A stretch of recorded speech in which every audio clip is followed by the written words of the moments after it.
package at the Metrodome, bottom of the first inning. Bo Jackson misjudges the Dan Gladden fly ball to center field, but he adjusts and makes the grab. 2 on in the bottom of the second inning against Mark Gubaza, but he'll strike out Junior Ortiz to end the bottom of the second inning. It's his fourth strikeout victim on the night. Top of the fourth inning, Mark West will strike out the side in order. Danny Tartable will be West's first victim as he goes down swinging at the fastball. Up next will be Bo Jackson. He'll go down likewise against the left-hander, and Jim Eisenreich will end the inning with a weak swing at the outside fastball by Mark West as he strikes out the Royals in the fourth. Bottom of the fifth inning, Greg Gagne starts off the scoring with a double just fair down the third base line. Sorrento and Ortiz score 2-0 Minnesota. RBIs 18 and 19 for Greg Gagne. Dan Gladden will then hit a looping double down the right field line. Gagne comes in to score from second base. It's 3-0 Minnesota. A sacrifice fly by Kirby Puckett made it 4-0 Twins after 5. In the top of the sixth inning, Mark West will strike out Danny Tartable to end the top half of the sixth inning. Career high number 9 strikeout for West, and he also has a no-hitter through 6 innings. But he loses that no-hitter in the top of the seventh inning. He gives up 2 hits in the top of the seventh, and then Pat Tabler gets a base hit to center field. Bo Jackson comes in to score 4-1 Minnesota, and West loses his no-hitter. Runner on third base in the bottom of the seventh inning when Jim Eisenreich catches Dan Gladden's fly ball. Junior Ortiz tags Eisenreich to Mike McFarland, who tags out Ortiz at the plate, and that ends the inning, and it's now 5-1 Twins through 8 innings of play. Jack Savage now will get Willie Wilson to fly out to end the game. The Twins win 5-1. Mark West, the winner, he's 3-5. Kubaza, the loser, he's 4-7. Being sent out, but this is a new Al Nipper, revised edition. And Gantner is hit by the first pitch of the ball game.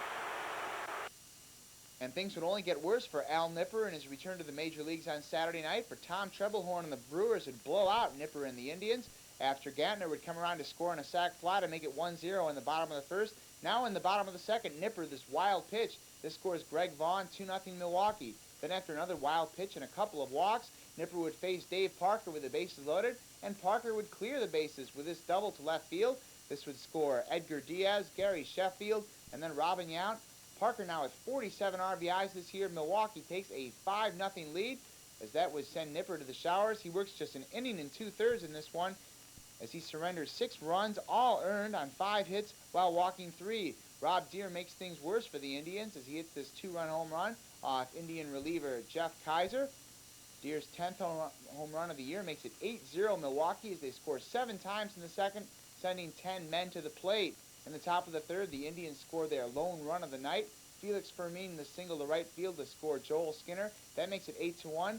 That run, incidentally, unearned, as the Indians could not score again off Ron Robinson. He wins his first game in the American League, working 8 innings, allowing 7 hits and just that 1 unearned run. He strikes out 4, including Chris James here in the top of the 8th. The Brewers score 3 more times in the bottom of the 8th. Here, Mike Felder, a 2-run single to score Gantner and then Sheffield, and that closes out the scoring as Milwaukee wins 11-1. Robinson, the winner, is now 1-1, while Al Nipper, the loser, is 0-1. It marked the first game of Bobby Cox's second tenure as Brave manager. He managed the club from 1978 through 81 as Atlanta takes on Ed Whitson and the Padres. Cox is the Braves' general manager, and he replaced Russ Nixon, who was fired on Friday. Ed Whitson would strike out 4 Braves in his 6 innings of work.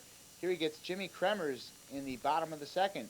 Then in the top of the third, Roberto Alomar with this double to score Whitson, and it's 1-0 San Diego. But in the bottom of the third, Jeff Treadway would get that run back with his single to score Tom Glavine, and this game tied at 1 apiece.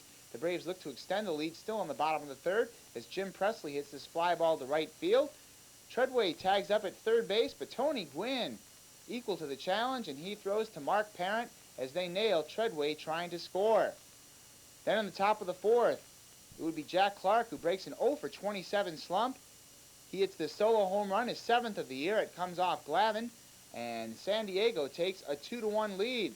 The Padres would score 3 more times in the top of the 5th, and that would be highlighted by Jack Clark once again. This time he delivers this 2-run single to score Bip Roberts, and then Alomar to make it a 4-1 game. Another run on the top of the 5th would make it 5-1 San Diego. But in the bottom of the fifth, the Braves score twice. Here it's Jeff Treadway who would double to score Kremer, and that makes it 5-2. They'd add another run to make it 5-3. Treadway, incidentally, goes 3 for 5 with 3 RBIs in this contest. In the bottom of the eighth, the score now 6-4 San Diego. But again, it's Treadway, this time a single, to score Greg Olson. That makes it 6-5. But Mike Pagliarulo on the top of the ninth would give the Padres some insurance as he hits this solo home run, his third of the year. This comes off Brave reliever Joe Hesketh. Pags goes 3 for 5 in this one with 3 RBIs. San Diego takes a 7-5 lead, and that would be the final score. Craig Lefferts works the final 2 innings to pick up his 11th save. He strikes out 2 Braves, including Jeff Blauser, representing the tying run at the plate to end this one. Ed Whitson, the winner, 6-5. Tom Glavine, the loser, 3-5. The Braves have now lost 8 of their last 10 games. Baseball action from Olympic Stadium in Montreal as Doug Drabeck and the Pittsburgh Pirates own just a scant half-game lead over the Montreal Expos. We pick up action in the bottom of the first inning. That's Larry Walker with a single past Jose Lind and the drawn-in infield as Dave Martinez scores RBI number 15, and the Expos are on top 1-0. Then the bottom of the third inning, Tim Wallach will hit a ground ball to third base. It'll be a low throw by Jeff King over to Gary Reedus, who bobbles it, and then he cannot find the ball. This allows Zane Smith and Dave Martinez both to score, and the Expos take a 3-0 lead. Bucks get one back in the top of the fourth inning when Barry Bonds gets all of this Zane Smith pitch and puts it over the center field fence. For Barry Bonds, it's home run number 12, and the Montreal lead is trimmed to 3-1. Barry Bonds with a blast here in the top of the fourth inning. Then later in the fourth inning, R.J. Reynolds with the ground ball to short. Spike Owen with the wide throw to first base. Andres Galarraga gets up and guns out R.J. Reynolds at second base, who is trying to stretch it into 2 bases. 3-6 on the putout. This breaks Spike Owen's errorless game streak at 63, which in turn sets the new National League season record. He broke Kevin Elster's National League record for consecutive errorless games in one season by a shortstop Tuesday night in Montreal against the Chicago Cubs. Moving on now to the bottom of the seventh inning, the Montreal Expos will really open this game up. First when Larry Walker comes up and hits a double into right center field. Spike Owen scores on the play, RBI number 16 for Larry Walker, number 2 tonight for him, and the Expos go on top by a score of 4-1. Then Andres Galarraga steps up to the plate, and he singles into left field, scoring Larry Walker, RBI number 35, and the Expos are on top by a score of 5-1. Then Otis Nixon finishes off the inning with a single into right field, scoring Galarraga, RBI number 5 for Nixon, and the Expos lead it by a score of 6-1. That's the way this ball game finishes up as Zane Smith gets the win. His record now 4-5. Drabeck with the loss. His record drops to 8-3. Montreal now with a 1/2 game lead over the Pittsburgh Pirates, 2 over the New York Mets. And it's the first time since April 22nd that the Pittsburgh Pirates have not been in first place. Valentine, the manager of the Rangers, couldn't have been too bubbly over the start of Saturday night's game against Seattle. For in the top of the first, Henry Cotto would single to score Harold Reynolds, and the Mariners would take a 1-0 lead. Then still in the top of the first, Seattle would make it 2-zip. As Edgar Martinez at the plate, he hits this ground ball to Jeff Kunkel, but Kunkel boots it for an error, and Cotto would come in to score to make it 2-0. But the Rangers come back in the bottom of the second to tie it up off Randy Johnson. Jeff Kunkel gets a measure of revenge with this double down the left field line. It scores John Russell and Scott Coolbaugh. And Texas and Seattle are tied at 2 through 2. In the top of the fourth, the Mariners would score 3 more times. Here it's Harold Reynolds with this drive, and it's not handled by Ruben Sierra. This goes for a single and a 2-base error as Jeff Schaefer comes in to score to make it 3-2, and the Mariners had 2 more to take a 5-2 lead. But in the bottom of the sixth, with Kevin Reimer at the plate pinch hitting, he would deliver this double to left field to score Mike Stanley and then Coolbaugh, and the lead is cut to 5-4 in favor of Seattle. Then still in the bottom of the sixth, the Rangers take the lead. Jack Dougherty with this single to score Jeff Houston and then Reimer.